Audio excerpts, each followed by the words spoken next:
皆さんこんにちは、ファランです。いつも動画をご視聴いただきましてありがとうございます。今日のテーマは前回の動画の解説の引き続きでちゃんぽごその2と題してお送りをいたします。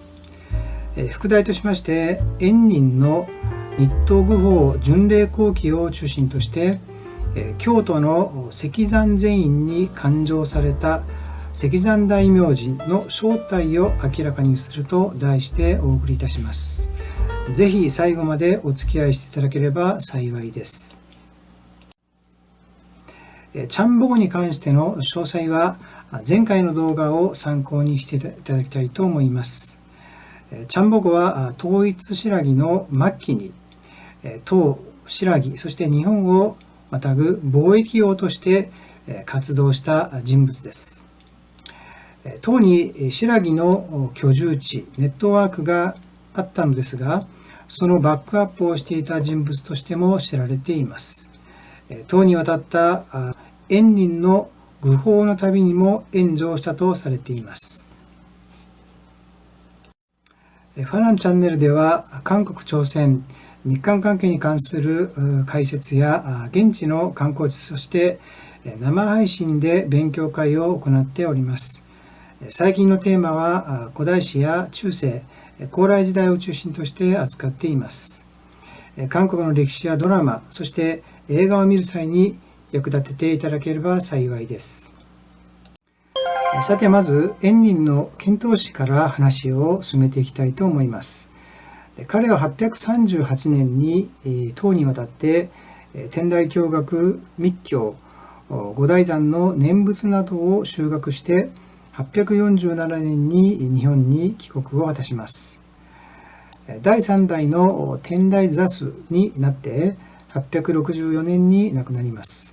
で、その時に遺言として唐で無事に旅をすることができたのは積山法華院の加護があったからだ。それにちなんで積山禅院を作って積山明神を祀ってほしいということであったわけです。で、その遺言を引き継いだ弟子の安会という四代天台座主は888年に積山禅院を創建するという運びになります。その当時は積山社と言っていたわけなんですけども、そこに積山明神を勧請したということです。では一体この積山明神とはどんな神なのか、次にこの積山明神について少し見ていきたいと思います。積山明神または積山大明神とは、円仁が唐に渡って親羅人の勧めによってその霊山の一つである五台山に向かう途中で滞在した寺院でありました。この積山法華院で祀られている明神ということになるんですけども、ここは山東半島の東州にあって、まさにこの親羅人のコミュニティがあったというところでもあります。またこの法華院は貿易王のちゃんぼごによって建てられたものであったわけです。さて、積山明神はまたの名を道教の神であるこの大山福君という名もありました。で、この神は人の生死を司り、死後は罪に従って裁く死後の世界の神と伝えられていたわけです。また陰陽道の祖として知られ、法よけの神としても知られていたわけです。で、大山とは山東省の霊山であり、中国の語学の一つである、そんなこの霊山という意味もあったわけです。大山という霊山に住まわれるこの道教の神、これがまさに大山福君であったというわけであります。積山明神とは一般に大山福君と同じ神であると言えるでしょう。しかしながらここで疑問に残るのが円仁の遺言です。本当に円仁は積山大明神を大山府君として捉えていたのかということなんです。つまり積山大明神は円仁にとって大山府君であったかという点が疑問になるわけです。それを彼の大著日東愚法巡礼後記や円仁の逸話などを通して積山明神をまず探ってみたいと思います。この日記は記録はですね、旅日記という次元ではなくて、仏教はもちろんのこと、当時の唐の様子、現地の文化風俗などを詳細に盛り込んだ史料的価値の高い見聞録であります。よって大東西域や東方見聞録といったものと一緒に三大見聞録として数えられるゆえんでもあるわけです。で、驚くべきことは当時の新羅人との交流の記載がかなり多いということです。それだけ唐には新羅人の居住していったその地域、そしてチャンボコの影響力が相当あったということが伺えるわけです。早速博多から出発するんですけども、通訳官として新羅人の前西南という人物が同行いたします。彼の円仁の使命は五台山に行って、そこで天台教のその教理を学んで帰ってくるということでありました。で、船は難破しながらですね、ようやく上陸するんですけども、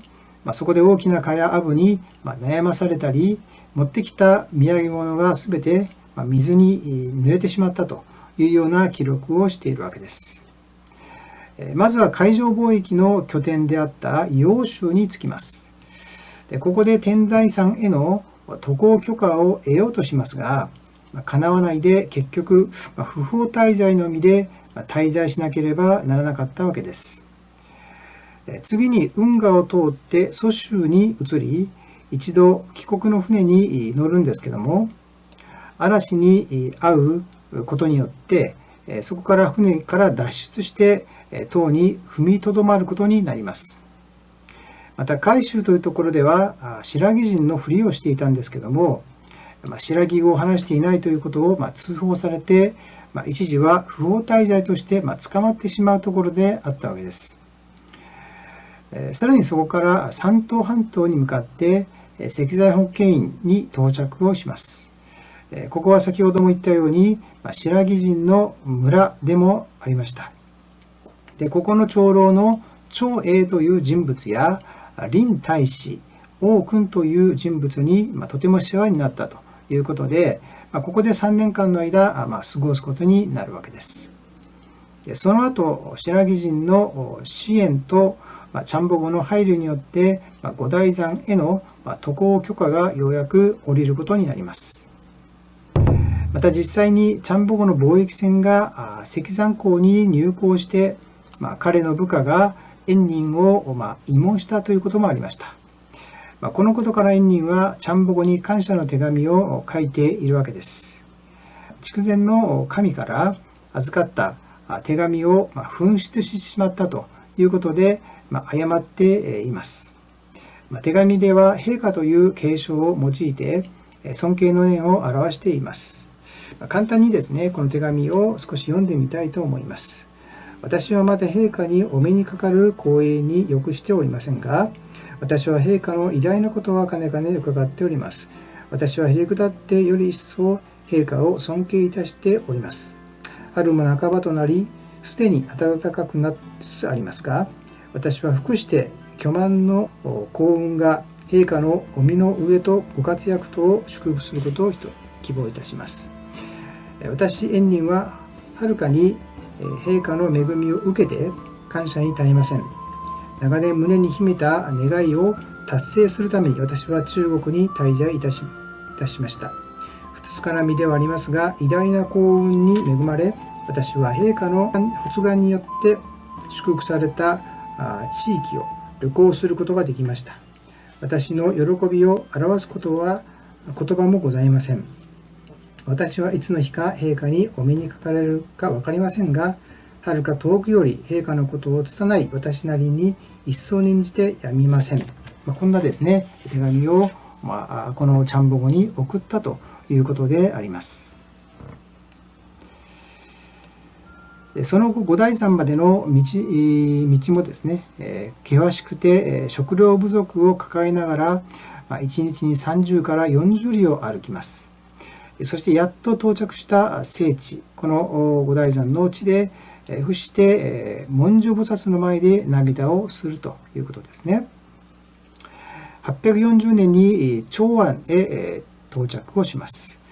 ここで5年の歳月を勉学と修行の日々に費やすんですね。長安は全世界から留学生や旅行者、そして官僚などが集まっている、世界都市となっていたわけです。でそんな中、武装のこの仏教弾圧が始まるわけです。4600ほどの寺院が破壊されたり、僧は皆還俗を強いられるというような状況で、この時ですね、石山法華院も破壊されたということです。で円仁はこの時役人に捕まりそうになるんですけども、この時にその守護神が現れて、なんとか難を逃れたという不思議な体験をします。こんな状況から還俗されることを避けるためにですね、なんとか帰国を願うわけです。円仁はその後、帰国を強いられる中、再び揚州や蘇州を通って再度石山法華院にたどり着きます。ここでもかつて厄介になった長英などに助けられるわけです。ここから新羅人が作ってくれた新羅の船を利用して故国に帰ることになります。新羅の船自体が横揺れに強いというようなことも言われていました。当時すでにチャンボゴは暗殺されてこの世にはいませんでした。日本の帰国の渡航中、この大きな嵐に遭います。ここでも彼は神秘的な体験をします。マタラ人という神に現れて、そしてこの神が船が沈まずに助けてくれたというような体験をします。その時の神の様子はこの赤い衣を着て、そして白羽の矢を持っていたというようなことです。その姿と同じかどうか分かりませんけども、石山禅院の絵馬にはそれと似たような人物が描かれています。では円仁は嵐から救ったという聞き慣れないこのマタラ人とはどんな神なのでしょうか。マタラという響きから異国の響きを感じますけども、サンスクリット語かインドの俗語かとも言われています。広隆寺の境内の大鮭神社で行われている祭りで、異様な面をつけて牛に乗って現れるマダラ神と四天王と呼ばれる赤鬼青鬼が祖師堂の前で奇妙な節をつけて祭文を読んで参拝者からその悪口を言われるというような祭りがあるということですね。でこの寺院に祭りが行われるのはとても珍しいことではあるんですけども、でマタラ人というのは唐模様の頭にですね、北斗七星を飾っているということなんですね。で唐模様なんですけども、唐というのは唐つまり朝鮮半島の唐やカヤ、唐などと表しているとも言えます。でこの神がインドの神広隆寺で行われるところから旗氏旗氏の神、さらには神羅の神とも解釈されているところです。当時日本に来訪した神としてマタラの神は広く崇拝の対象として位置を占めていたとも考えられます。渡航をすることにおいてもこの神の加護があると信じられていた可能性はあります。頭に北斗七星を飾っているところからそれを示唆されます。でこのような背景を考慮すると、円仁にとっての石山明神とは、冒頭で見た中国の霊山に鎮座する大山福君というよりは、広隆寺で祀られているマタラ神、マタラの神でもあったのではないでしょうか。円仁にとっての石山明神とは何であったのかをまず整理してみたいと思います。それを次の内容から推測してみました。まず第一に、円仁が唐での白木人からたくさんの援助をもらったという点ですね。次第2番目として、白木の船で帰ってきた。これがポイントです。その船の中で途中で嵐の中、マタラの神、マタラ人に出会っているというところですね。第3番目に帰国後にカハル神社に赴きます。でここはですね、福岡の田川市にあった白木系の寺院跡とも言われています。でカハルの神社には白木や果たしと関わりがあったとも伝えがあります。で4番目に横川中道月山宮には白木の明神を守護神として祀っているというところですね。こちらです。こちらの文字にはこの白木の明神を守護神として祀るというようなところで記載されているわけです。でこのことから考えると、円仁の守護神とは白木と何らかの関係のあるいわゆる白木明神と指摘できるのではないでしょうか。白木明神、円仁にとって白木の明神とは唐での苦しい旅の最中、ところどころで出会った白木の村、白木人、そしてその背後で支援をしていたチャンボゴという図式が浮かび上がってきます。円仁は遺言でしかこの石山全員の創建を指示はしていません。彼の心の中には石山明神そのものというよりも親鸞明神、いわゆるチャンボゴその人を祀りたかったのではないでしょうか。チャンボゴがいわゆる円仁にとっては白木明神なのであったということが考えられます。円仁の後に遣唐使として派遣された円珍も嵐の中白木明神に出会ったといいます。次回はこの円珍と白木明神についての解説をしてみたいと思います。ご視聴ありがとうございました。チャンネル登録して一緒に勉強研究しながら知的生活を楽しみでいきましょう。また日韓交流コミュニティ交流会もありますので、ぜひ参加をお待ちしております。ありがとうございました。